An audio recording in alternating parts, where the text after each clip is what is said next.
Mary Power and her colleagues have worked for decades on the South Fork of the Eel River, investigating the relationship between the forest, the stream, and, most recently, the atmosphere. It's been wonderful to work at the Angelo Reserve and also to get to know and to learn from the locals who've spent their life around the river.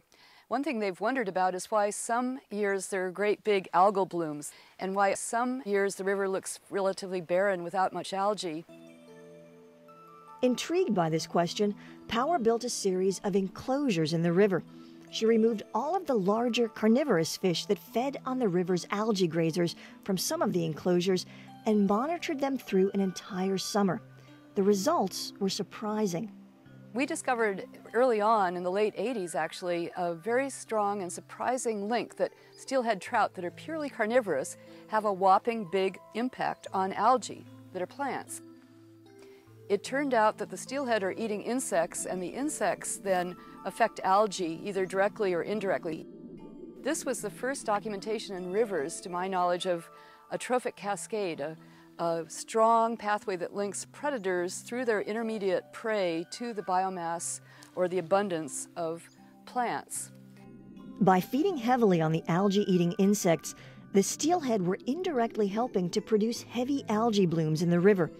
Excited by her discovery, Power attempted to repeat the experiment the following summer. The second year, we didn't see this strong effect of fish on algae. Whether fish were present or absent in our experiments, the algae collapsed really soon, and we were completely puzzled and actually a little agitated, because it's not good before tenure not to be able to repeat your experiments. Power pored over the possibilities. Was there a flaw in her first year's experiments? Were there other unknown factors that controlled algae growth? What had she overlooked? Finally, it dawned on her. When we opened our eyes, we noticed that that year was different climatically, that unlike the winter preceding our first experiments, it hadn't rained enough the following winter to move the bed and scour the riverbed and purge the river of aquatic insects. It turns out there's one long-lived armored grazer that gets over an inch long that survives in great numbers during these drought years, and it can clobber the algae whether fish are present or absent. It's invulnerable to fish predation. So after drought years, in drought regimes, fish are completely irrelevant to the fate of algae that summer. Power was becoming intrigued with the algae and its role in the river food web. She soon discovered its impact extended beyond the river into the surrounding forest. So what difference does it make whether we have a big algae year or a low algae barren year? Well, one really important effect is that it will affect how many insects emerge out of these algal mats. Turns out these insects are really important food for a lot of predators we thought were terrestrial, like lizards, spiders, and bats. A lot of those species are tracking insect emergence, and they get a lot more food when the algae are blooming. So when you look around the watershed, you see that most of the plant biomass is in trees, and of course there's a lot more dry area than river area, so you'd think the forest would feed the river largely, but in situations like this, the river feeds the forest by mediating these aquatic insect emergences that are tracked by so many predators. The primary algae in the river is a species of Cladophora. Power noticed that it changed colors dramatically through the year. She began talking to colleagues about the implications of these changes. So when you start paying attention to the algae that's feeding this whole food web, and a lot of the watershed too, you'll notice that it undergoes these dramatic color changes over time in the river. It starts out this pretty emerald green color, and of course it's still important to the food web, but it's not very nutritious. It provides cover, places for insects to hide, so it's important, but it becomes even more important to the food web when it turns yellow, like this mat. So this mat now is covered with diatoms, little cells much smaller than the Cladophora that encrust it and are very high quality food, just stuffed with lipids in particular. These are the golden brown algae. And these occur, the mats turn yellow in their first few weeks or months of life, but as time goes on, the same mats turn from that yellow to a vivid rusty red color. And that's a different epiphyte that's starting to cover over the original diatoms. It's again a diatom, but it's a very strange one that has endosymbiotic blue-green algae in it. This diatom we call epithemia, and working with both ecosystem experts and algal experts at the eel now, we're learning that this partnership of a diatom that contains cyanobacteria and then uses the cladophora to have more surface area to grow on, that partnership is allowing the atmosphere to feed the food web in the river. 80% of the air we breathe is nitrogen. Though nitrogen is a critical nutrient for both animals and plants, atmospheric nitrogen is largely unavailable as food. In fact, the lack of nitrogen in the Eel River limits the growth of the organisms that live there. The cyanobacteria that live in the diatoms, that live in the algae, perform the critical role of fixing nitrogen, converting it to a form usable by other organisms. Jill Welter, one of Power's former postdoctoral researchers, worked with her in studying the role of the river algae. Now a professor at St. Catherine University in Minnesota, Welter brings her students to the Angelo Reserve to continue this work.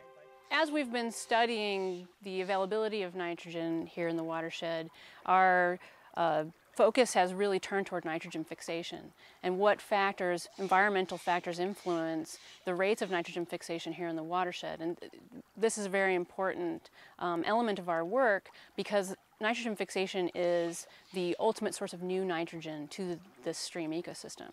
So this summer, we're just starting some preliminary work to measure the actual nitrogen fixation rates on green versus yellow versus the rusty red cladophora and see how big of a difference it makes. And we have some preliminary data now, hot off the presses, that suggests that we do see an increase as we go from the young, green, healthy cladophora to the yellow. There's an increase in nitrogen fixation rates and a great big jump as we move to the rusty red.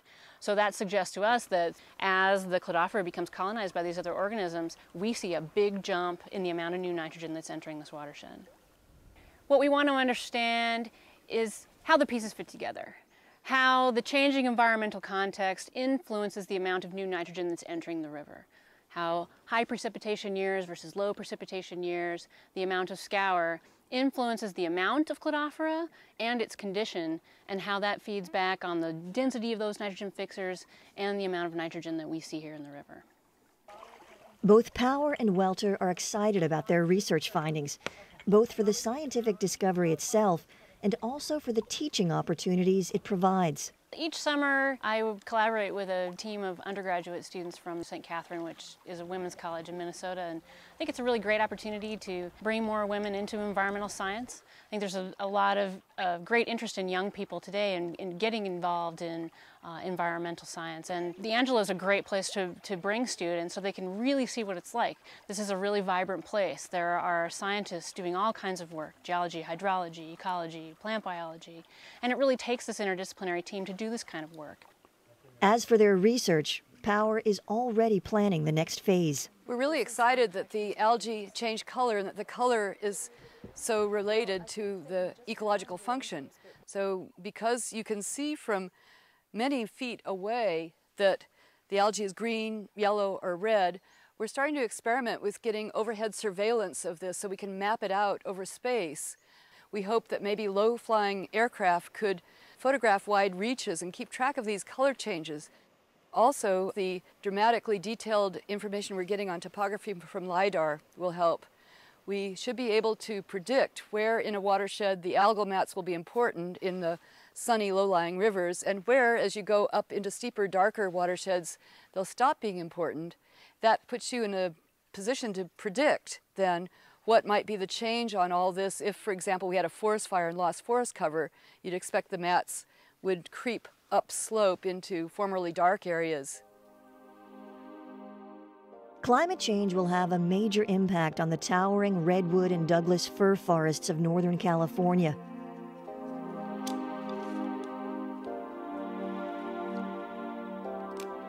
Okay, Peter, on rope, but not moving yet.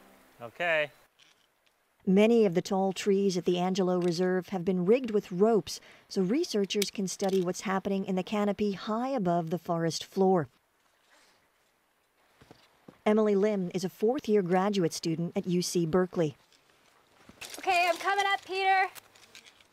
Fortunately, getting into the canopy gets easier the more you do it.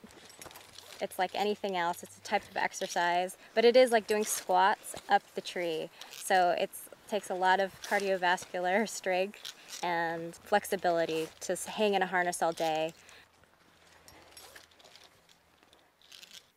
The canopy provides an incredible experience for any field biologist. It dramatically changes your perspective of the forest. To see what the trees are actually experiencing in terms of their climate day to day is dramatically different from what we see when we're standing on the ground. The light is different, the leaves look different, we see the birds flying on the same level that they're flying. It's very, very fun, but also it makes you realize that our perspective is limited because we're on the ground. The trees are also equipped with platforms for staging equipment and making observations. Osprey going right upriver. I got it.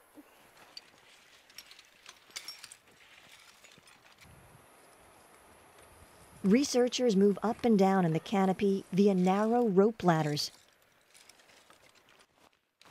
and cross cable bridges to move from tree to tree across the canyon.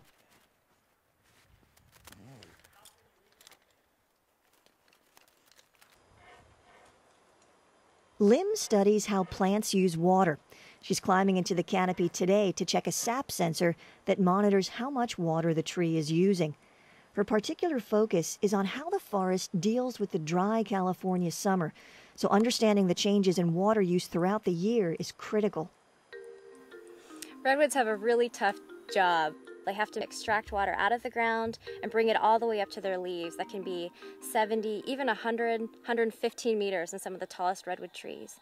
And they do that because water is constantly evaporating. We call it transpiration. It's constantly leaving the leaves at the top of the canopy.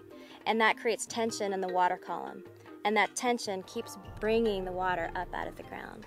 When a fog event comes in, the wetting of the canopy actually stops that stress and that tension. It relieves it because they take some of that water in. And so the tension eases not only from the top, but also from the bottom. The wood of the redwood tree is built to have specialized cells that help the water move under tension without that water column breaking. And water is a phenomenal material that actually has a lot of strength in itself, and so it can be stretched quite a bit without breaking. To determine where plants are getting their water, Lim clips small branches and brings them back to the Berkeley campus for testing. Water has an inherent signature that we call the stable isotope composition of the water, and it reflects where the water came from. So we can actually tease apart whether water came from fog or it came from the ground. Does it reflect winter rains or deep groundwater? And when we sample plant tissue, we can use a mixing model and determine what proportion came from which source. I became interested in specifically how fog brings needed water to the redwood forest during the summer months here in California when we don't get rains typically. I wanted to take a closer look at the plants growing on the forest floor in the understory to understand how they are also using the fog water. The plant diversity in the understory is what's most likely going to be affected with climate change. The forest canopy is a major control factor on what happens throughout the forest. The canopy sets the stage for what the understory sees. It not only changes light levels, but it intercepts the fog water when it moves in off the ocean and drips the water into the understory. So understanding how water enters the canopy and drips to the understory is an integral part of understanding how all the plants in the redwood forest function. But plants have to have light in order to make sugars so that they have enough food. But to be able to do that, plants in the understory have to have large leaves, and large leaves inherently lose a lot of water. So plants in the understory must have a lot of water, and they are going to be very impacted by any change in water availability. If they don't have enough water, they won't be able to make the type of leaves that they need to survive in the shade. Lim is particularly interested in the sword ferns on the forest floor. Sword fern is a plant in the redwood forest that's most able to take in water directly through its leaves. When a fog event comes in and wets the understory, that plant absorbs a lot of that water, and it responds strongly to it physiologically. And this plant not only is taking in a lot of water, but it also loses a lot of water. So it desperately depends on this water resource here in the fog belts in California. When I come to study sword fern, one of the first things that I do is to figure out how hydrated the plants are, to find out if they're under a lot of water stress right now at the time point when I'm measuring them. And to do that, I take a small segment of the leaf and I clip it off, and I'm able to measure how much water is in the leaf based on the time when I cut it. And by knowing how hydrated they are, I understand if they've had enough water in the last few days, last few weeks, and I compare how that level changes over the course of the fog season. Lim's work has revealed surprising information about how the plants use water through the year. In the redwood forests that experience regular wetting from fog events, we find that sword fern becomes more and more hydrated with the more fog that it receives. It's actually the most water stress in the spring after rain events have stopped for the winter. But then as summer comes and fog comes rolling in off the ocean over and over throughout the summer, the plant becomes more and more hydrated. And often at the end of summer, when other plants are very water stressed, sword fern, because it's been using that resource, is extremely well hydrated and performing well. Fog is a difficult climate phenomenon to predict. We have a good idea of when it will occur over short time scales, but it seems over longer trends, it's been declining.